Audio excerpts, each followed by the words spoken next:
Hey, Hound Dogs, I'm David Hankins, I'm Paul Hankins. and you're on the air with Power Squared. Tonight, our guest is Brandon Starocci, the one of the Hello. co-creators of and co-writer of the comic book Avalon. Yep. All right, How you guys doing? pretty good, pretty good. We always like to start off with how did you asked to be on the show? We're just always curious how people hear about it or whatever. Sure. I've been a part of these. A bunch of these things. I've been trying to get more and more out there in the community and comic community and stuff like that. I think I honestly stumbled across your guys' page on one of those Facebook pages and all that stuff, and I saw your guys' stuff. I saw some of your like clips and all that stuff. I was skimming through your interviews and all that, and Oh, that would be cool to get on your show. So I figured I'd oh, see if I can get on it. oh, it's Simple as that. and supposedly it's very easy. Uh, So, Yeah, we're always looking. One of the cool things about doing this is we get to meet other creators and things like that. So that's kind of in here their kind of shared experiences or whatever. So it's kind of why we do it. It's kind of sure, right. I mean, it's working. I found you guys, and here yeah, I am. yeah. We've only had a couple of people ask to be on the show, so it's usually it's Yeah. always nice to hear. Oh, you want to be on? Yeah. So tell us about yourself. Where do you live? Where did you go to school? That kind of stuff. So I live in Erie, PA, and Alan does as well. I just went to high school here in Erie, and I don't really. I've always had that creative kind of mindset and all that stuff. I never really did anything with it. I don't have any family, so I don't. I'm kind of learning as I go along here. But it's one of those things that I've always had like a thing for. My dad is a big movie guy, so growing up, I was constantly watching movies and.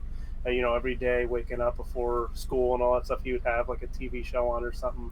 So it's constantly in my face. But so so that over the time period, and as I got older, I started to love the creation aspect of things more and more. And then as I got into like senior year of high school, it's kind of like when this kind of idea sprung and all that stuff, but I didn't know what to do with it. So I wanted to go to the New York Film Academy, which is in New York City. I went there, figured out it's way too expensive, so I came back home and just got a job just because bills start accumulating, you had to start working and Uh-huh. paying stuff. So and then after I met Alan and all that stuff, we kind of collaborated and kind of are on the same page of trying to live our dream and create. So have you made? You're not making a living doing the comic book. Not no not yet, hopefully soon. But What do you do for your day job? I work for at the courthouse in Erie. I Oh, work with for the county and all that stuff. So it's kind of like what pays the bills right now. oh, I'm trying to just get through all this stuff, and hopefully soon here I can drop that and wow. jump on the Good luck. creative thing. Yeah, good luck with Production that. and all that stuff. That's the dream, as they say. Of course, yeah. Did you have? Were you were into comic books as a kid, or is this just something that came? So a little bit. I was. I really started getting into the comic books when I watched. When I figured out The Walking Dead was a comic book, and I've always, no matter what, you gotta like the Batmans and all that stuff. So I read those, and I bought some of those here and there, but I didn't really get into the comic community more and more until I started creating Avalon. And as I started meeting more people in the community and all that stuff, and doing more in the community for the comic community and all that stuff, I started to grow a bigger love for comics and trying to buy different comics to see, different how people do it differently and all that stuff. And so yeah, just over time, recently, I would say is kind of like when I really started investing more and more time into the comic community Right. and buying that stuff. So you write with Alan Dingfelder, Yeah. Yep. and how did you two? You're not lifelong friends, apparently. How did you guys meet? No. We met about how old am I? About 6 years ago. We met, and he had stuff he was working on in the past. He had a project. He's part of a band back then and all that stuff. So he has a kind of that creative element of himself. And when we met each other, we were doing our stuff, and then we kind of collaborated. He was saying that he wanted to get back into doing stuff like that and just creating in general. Then I told him about this idea that I've had back in high school, and he liked it. So then we started working out the kinks, and then here we are. Then if you saw the front, I don't know if I have a copy, like this 1282 up here on the top. Yeah.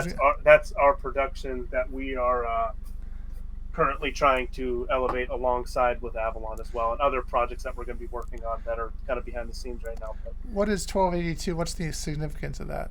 so the significance of 1282 is kind of like what we were both getting paid at the same time.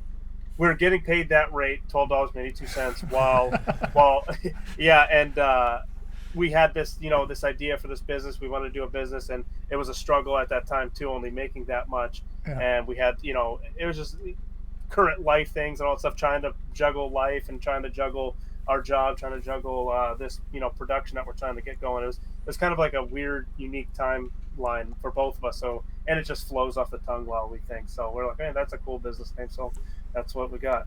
So you're saying there's other projects you guys are working on besides Avalon? Yes. Yep.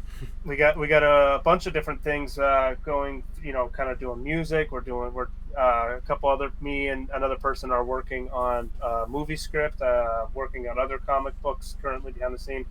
Just kind of no time frame on these things that we're doing as well. So it's kind of just like we're doing it as we can. Obviously Avalon's out there. Avalon's our number one priority right now. So, but behind the scenes, we're working on these other things to kind of put to the public. We're hoping in the next year or so as well. So we're pretty excited with all the stuff that we got coming in the 1282 realm of everything. But yeah, It's a cool name. yeah. So tell us about Avalon. So yeah, Avalon is basically listed in the zombie genre. So anybody who's into like the genre in that way or post-apocalyptic kind of deal, I believe this is the comic for you. Avalon is about that you're reading this comic and you're following the Castle family through this whole journey, and we're bringing a lot of traditional things from the genre and a lot of new things and a lot of things that I feel that in the zombie world, and that goes with shows, books, or whatever little things that I thought were missing. So we're kind of implementing those things into Avalon, and so you're going to basically go through this pandemic through the eyes of the Cass family, like I mentioned, and you're going to see this fractured bond between the three brothers that it's kind of written around. Is the story is going to be this big brotherhood and all that stuff. These three brothers going through their problems with amongst each other, alongside with this apocalypse that's kind of hitting them right in the face there and all that stuff. So if the way I kind of am presenting it to people as well, if there's a bunch of thriller, suspense, there's noir kind of feelings in this. There's a big thing that Alan and I are really trying to focus on while we're going through issue to issue with Avalon is bringing real life as much as possible to this comic. And a lot of those comics or a lot of those zombie genre things kind of go outside the realm of reality and all that stuff, and they kind of get lost in that. But we want to bring real stuff, like real problems, like people who need like medication for anxiety, and people who have pre-existing injuries, like like heart problems, maybe some cancers and all that stuff going. You're gonna get real medical problems and stuff that people are gonna have to actually deal with. And something else that we're proud of as well, a lot of people have told us, is even from issue 1, because that's the only public one right now, because we just funded our issue 2, but a lot of people said like the character interactions, are like real people talking, and there's awkwardness, there's funny conversations, there's just little things like that people actually kind of go through in your day to day when you talk to different people. So we're happy with a lot of the new things that we're bringing to the genre and the realism that we're bringing to it as well. Okay. Did you talked about there's a pandemic? I assume that turns people into zombies, or Essentially, yeah. So the zombie word isn't announced in issue 1, and we're trying to steer away from the zombie element or calling them zombies. But yeah, we're putting it in the zombie genre. You're getting these infected people. You can tell they're infected. You're going to see that they're infected, and you're going to see the differences with our infection than different comics or zombies from the past. But yeah, you're gonna experience basically a new pandemic, and what actually this idea originated obviously before COVID, but I've told people before in the past where going through COVID actually helped us write better, right? Because there's a lot of things I'm sure a lot of people saw on the news and how people reacted to it. So a lot of those like little things that people wouldn't act like that in the apocalypse actually happened just in COVID. And COVID don't have people running around with infected people attacking people and all that stuff. So people do act in weird ways and all that stuff. So that actually helped our process kind of getting the public, you know, writing process of writing the public in this series going forward is a lot easier for us to do that. So, is there a vaccine in your world for this? Um, Nothing current, Okay. nothing Yeah. that can really be said right now No, or tell us, currently tell us that all we're the stories all the way up to the. yeah. So at the end here, no. No, but I'm just curious because COVID part of it is they did come up with the vaccine and people are like, Right. oh, I still, I'm not getting that. Yeah. Right, and that, yeah, that's what I'm saying. So a lot of COVID is going to be anybody who's writing in this kind of genre. Yeah. It has to help people in some sort of way because Yeah. there's a lot of things to use from what happened. There's a lot of things that happened, a lot of tragic things that happened as well, and so it's definitely good material to write in this kind of genre and going forward. Do you want to tell us what starts the pandemic, or is that future? That's future stuff too. Okay. That's actually part of this. I'll tell you this at least. Some of the side projects that we're working on because I have a team around me. It's not just me and Alan and the artists. That's what I think makes Avalon so great is because it's not just a couple of us. There's a team of people making sure this comic is kind of staying on tracks, and all these little pieces that we're implementing are all kind of connecting. They're all the dots are connecting. There's nothing crazy. There's nothing that seems like what the hell is that? That doesn't make any sense. A lot of people are looking at this, and a lot of people are putting their fingers and their eyes on it to make sure that this is staying on track. Okay. But yeah, to answer your question, that stuff will be answered in the future. Okay. So, what is your process of your writing with him? What is that process like? Do you get together? Do you write and send it to him, or how does it work? So that has evolved over the last, I would say, year or so. So basically, how it was for issue 1 was we would get together, we would kind of draft up these ideas. How do we want this to go, and all that stuff. And it actually took 3 drafts to get to the final project that's actually out to the public right now. And let me tell you, those first 2 drafts were not good. Those were we actually have a binder saved of the original script, and it was horrible. Looking at it, it's kind of funny to read. And to see where it's gotten today and all that stuff. But definitely that process has evolved. And what I've learned from that first draft is we've stretched that first draft up for issue 1 to probably about 4 issues into the current 4 issues that we got written out. And that process has very well made me think in the future that a lot of this stuff, because I have a generic ending that I kind of have in mind, but it's not anytime soon. But definitely that process has definitely made me think, okay, this can be fleshed out even further than I thought, in good ways, not like it's going to be told and be like, okay, when is this going to end or something like that. But it definitely has that process where we're like, okay, this is, we can really focus on this and stretch this out, and okay, this can be sped through and that cycle going forward and all that stuff. So yeah. So do you guys write together, or how does that? Not much anymore. So basically the process now is I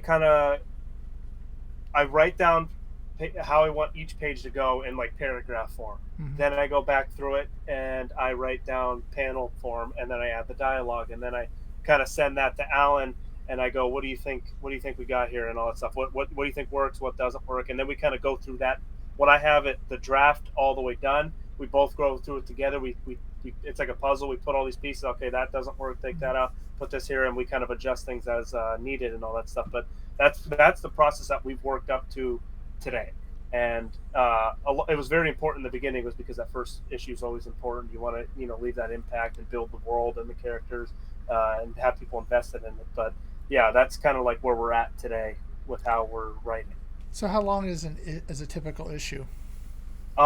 It honestly varies, because we really banged out, I want to say 3 issues very quickly. And I think it's just because that first issue has it set up so perfectly to the point where we can look at, okay, we're really banging this out. And then we got the last 3-4 issues done quickly. And now we're currently working on the second story arc, the second season of all this stuff, because we're going to be looking at 6 issues per volume is what we're doing. Okay. And we just basically finished completely. We just touched up issue 6, but the first season's done with the writing process. Okay. So we're working on the whole detail part of the season 2. Okay, so but is issue 2 the second I'll say episode of season 1? Yeah, Okay. yep. So that's going to take place basically. So when you read issue 2 or issue 1, you'll see how it kind of ends. There's 2 stories being told in issue 1. There's you got the family side, and then you got the oldest son, Andy's side, which is a police officer, and he's working with his partner Miller. So we're telling 2 stories in one issue, and it takes up where both of those things are left off from issue Okay. 1 immediately. And each issue, I'll tell you this too. Each issue coming back to back to back is following up from the prior issue going forward in these first 6 issues. Okay. So have you finished issue 2, or are you taking the money to actually do it?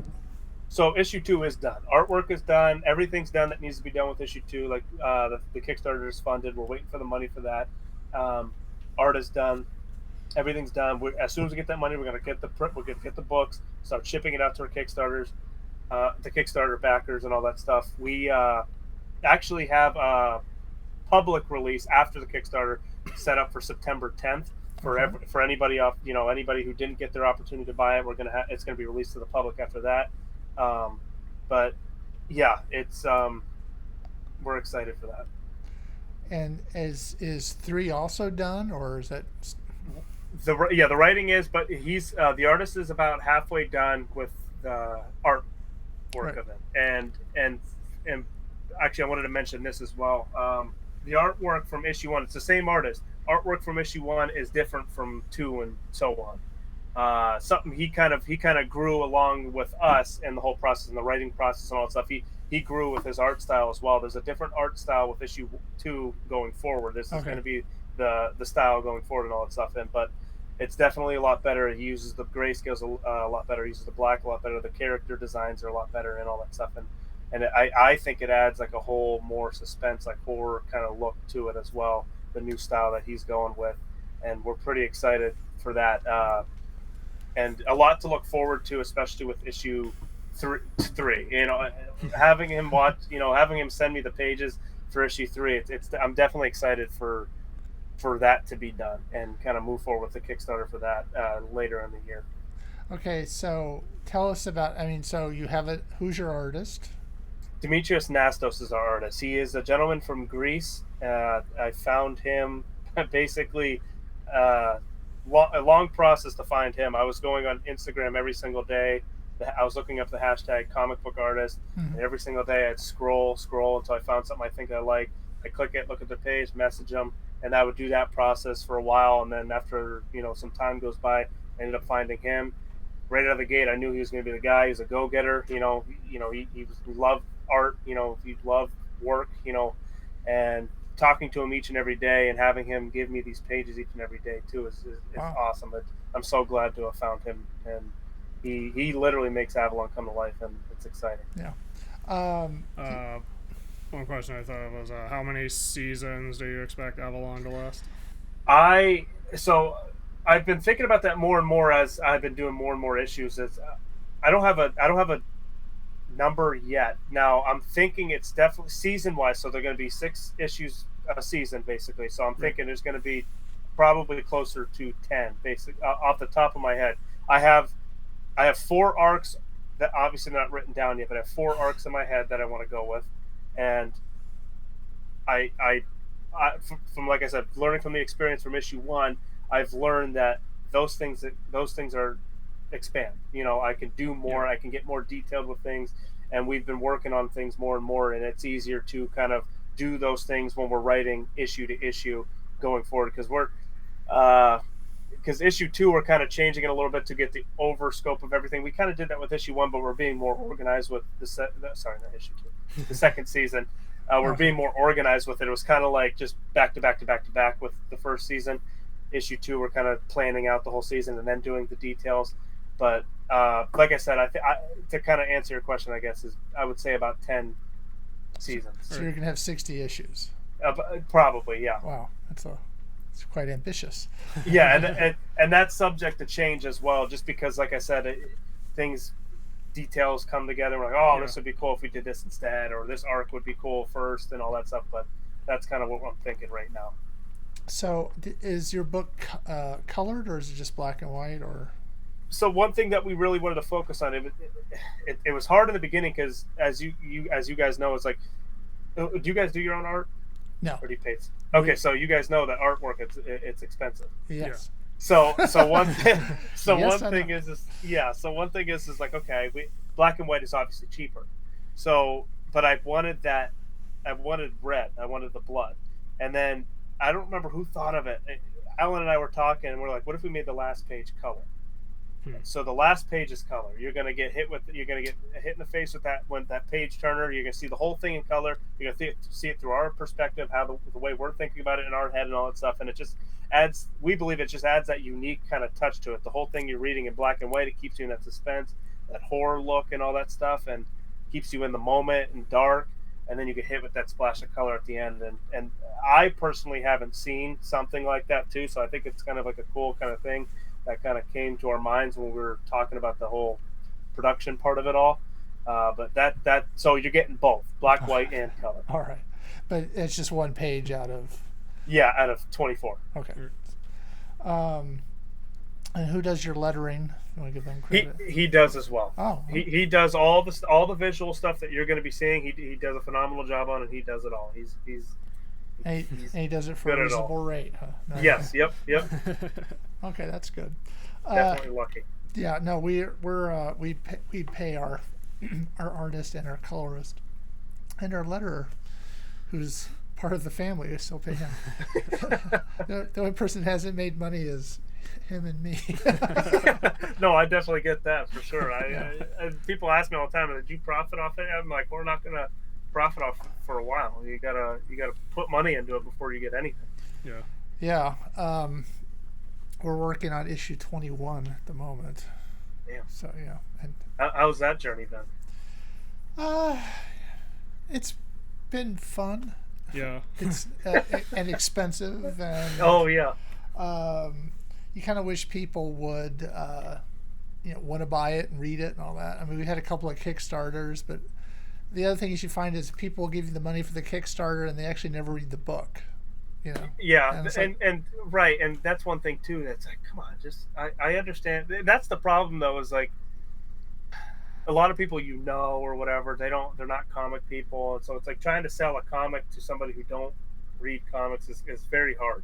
That I've learned in the last year here almost but it's definitely a work in progress. We're confident that we're going to get a lot done here in this following year coming up here. Right. Like this year, we've been really trying to focus on local and kind of our surrounding counties and cities as well. And but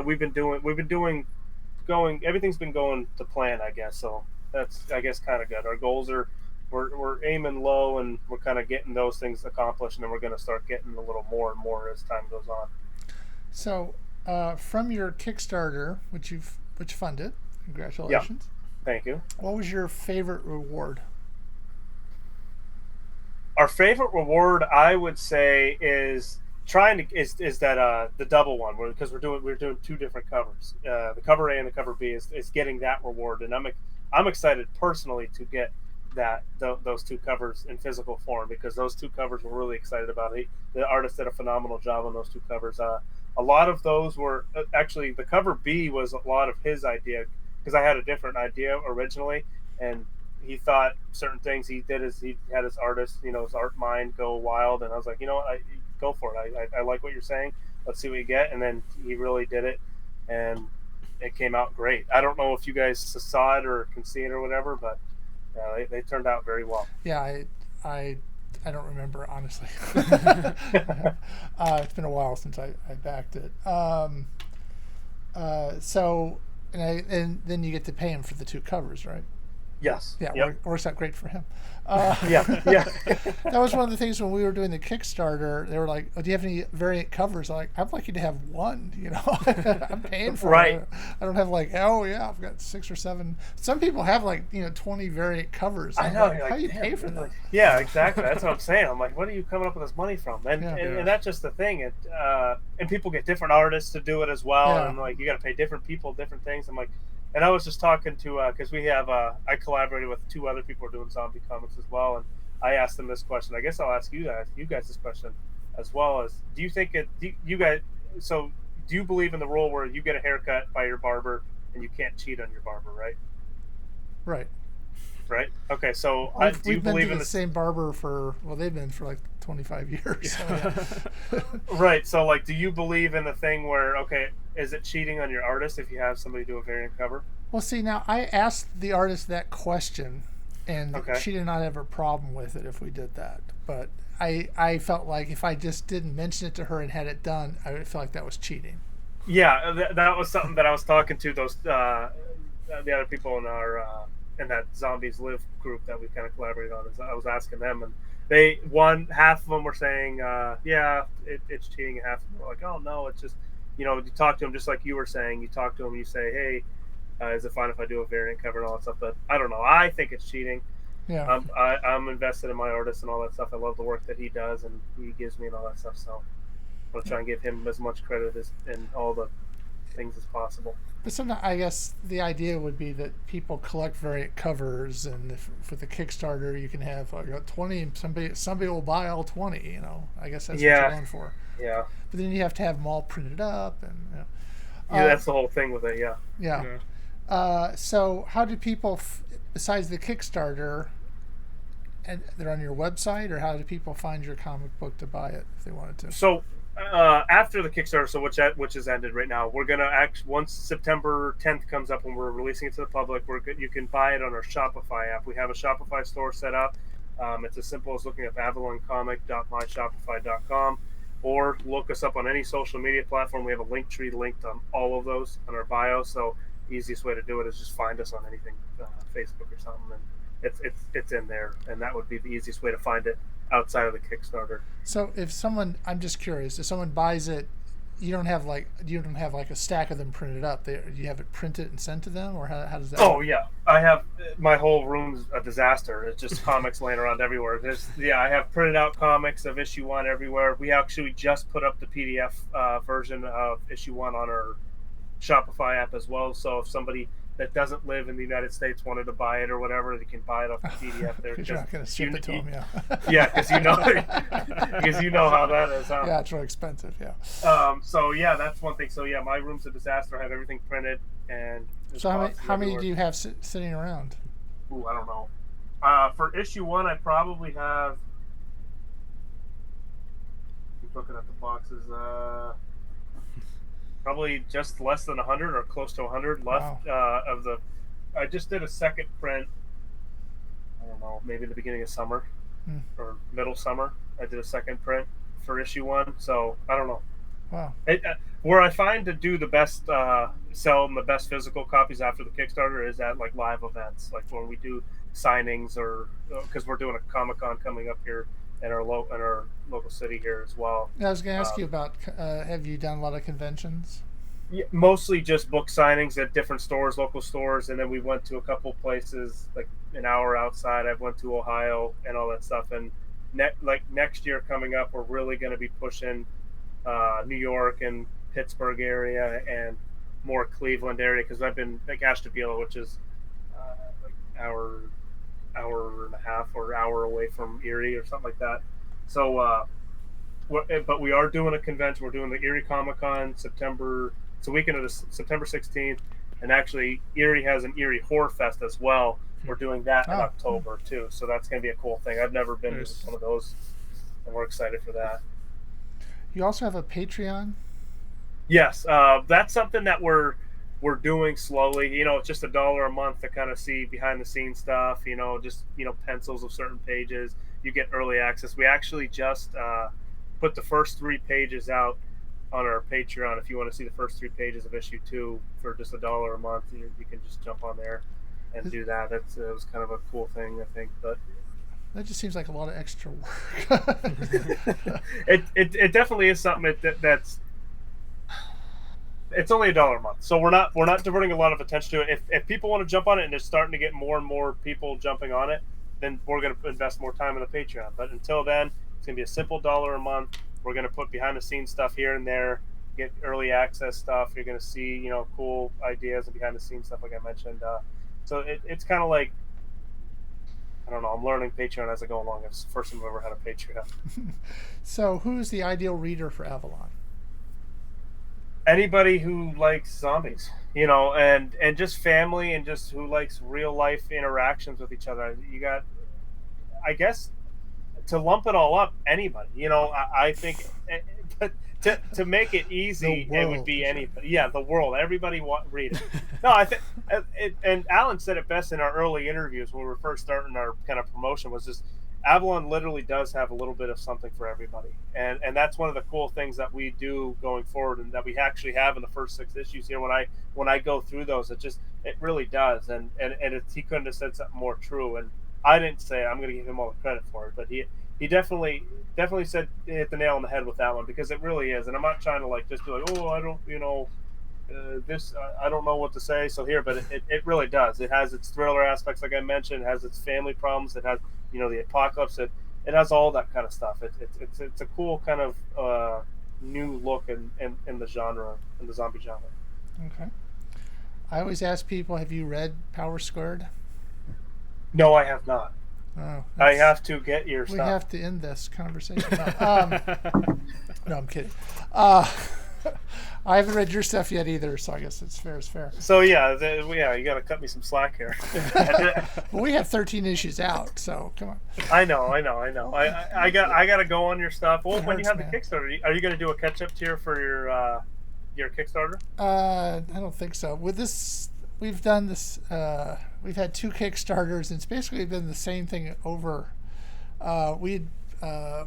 We have an on-demand printer in England, Artithmeric, and they wanted us to put together 5 issues as a graphic novel.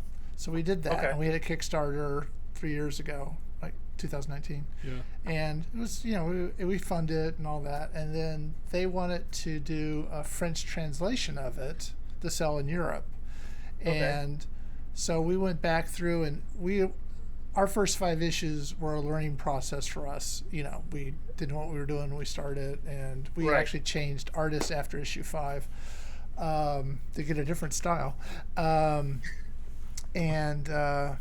they wanted to do that again, so we went back and kind of redid some of the dialogue, and we didn't change the artwork because that'd be too expensive, but we changed some of the dialogue and kind of remastered it. And That's then cool. Did it again. So it basically, it was sort of going back to the same people and say, hey, it's kind of like it was before, but it's different. So it funded, but it wasn't as successful as I think it could have been. So we want to kind of move on to something else, you know, issue 6 and 7. Yeah. So we'll probably do another at some point. Do another. It's not a hardback. What do you call it? Paper trade. A trade. Paperback. Yeah, we'll do one of those probably for some other issues, and see. But yeah. Yeah, anywhere I can get your guys' stuff, and like all of them, because I want to read it, because I don't read just one of them. I have to, when I get a story and I start reading something, I want to keep going with it. I'm very selective with what I read, though. So if I'm grabbing your guys' stuff, I'm reading all of it. So. Okay, well, that's good. We have a because, as we were telling you earlier, our main characters attend San Ramiro Community College. On our website is the campus store, and there's a link there to everywhere you can buy each issue, physical or digital. So I expect to see some sales and your name attached. Yeah. So we have a printer in the U.S. and a printer in England and a couple of digital outlets. So yeah, that's awesome. That's cool. That's actually like. I don't want to say it's cool. That's actually a thing, because that's not what I mean. But I can't think of what else I wanted to say. Right. It's cool that you guys have it. You know, something going on here in the U.S. and then something that's going on over in the U.K. and then how you said with like doing it in French. If that happens, yeah, it hasn't happened yet, but yeah. Yeah. The idea was that they like supposedly in I guess France and the country of Belgium. Yeah. Whatever, they like comic books, and they call them BDs. Yeah. And you can buy them everywhere. It's not like just at a store or whatever. You go to the convenience store, they sell them and all that kind of stuff. So they want to get into that market, and they were trying to use some of their series, there have been ongoing series to get in there, but I don't think they've actually made that leap yet. So we're still waiting. But yeah, no, it's part of it is you do want people to read it, and you want people to tell you what they think, and Yeah, right. Yeah, not just buy. Yeah, I know what you're saying. Like that, like how you were earlier saying, it's just not just buy it and then just let it sit on your desk or something. You want people to read it, and you want because you're writing this for people to read, right? Right. Yeah. Exactly. And that's just the thing though too. And that's why I can't wait to get a bigger audience as well. I want to hear the feedback. I want to hear what people think about it and how I can get better and how the story can get better and all that stuff. That's the exciting part for me, because that's one of the things with the whole process that I've been working on here is I've been trying to get better in this whole kind of thing more and more as time goes on, and surrounding myself with people who know what they're doing and making me better. What is Avalon? Is that a place? So Avalon, I can give you a very basic answer here. It's three things in this story. I'm not going to tell you what those three things are. Okay. But you will know what those three things are in the time frame as we're telling the story. You're going to learn what those things are more and more, and we're excited to kind of tell that story within this. It's a kind of like a what do they call it? It was like a subplot. Yeah. Kind of deal where it's like we're telling a story within a story. It's going to be one of those cool things, because if you just search Avalon on Google, you're just going to get like the story of King Arthur or whatever, but there's a deeper meaning to it, and there's more than one meaning to it. So we're excited for people to see what that's all about too. Okay. So, and it's just a cool name, I think, too. Yeah, no, it's a good name. So where would people find out more about you and about Avalon? You could find more about us on because we still have our Kickstarter like on our link tree, and the reason we have it on there is just so people, if they wanted to see what we're about, because we have who we are, Alan and Demetrius are, me, Alan and Demetrius. We have a basic synopsis of what Avalon is, other stuff. You can find us on the Kickstarter and look all that stuff up. We have, like I said, you can find us basically on any social media platform. We have a link tree linked to all of it, and to buy them going forward will be on the Shopify app that we have linked on there as well. But just look for this name everywhere. Hopefully you see it more and more. Okay. All right. Well, thanks for being on the show. Yes. If you're watching this on YouTube later and you like this, leave a like. If you want to see more stuff like this in the future, subscribe and ring the bell. All right. So until next time, thanks for being on the show. So until next time, I'm David Hankins. I'm Paul Hankins. And you've been on the air with Power Squared.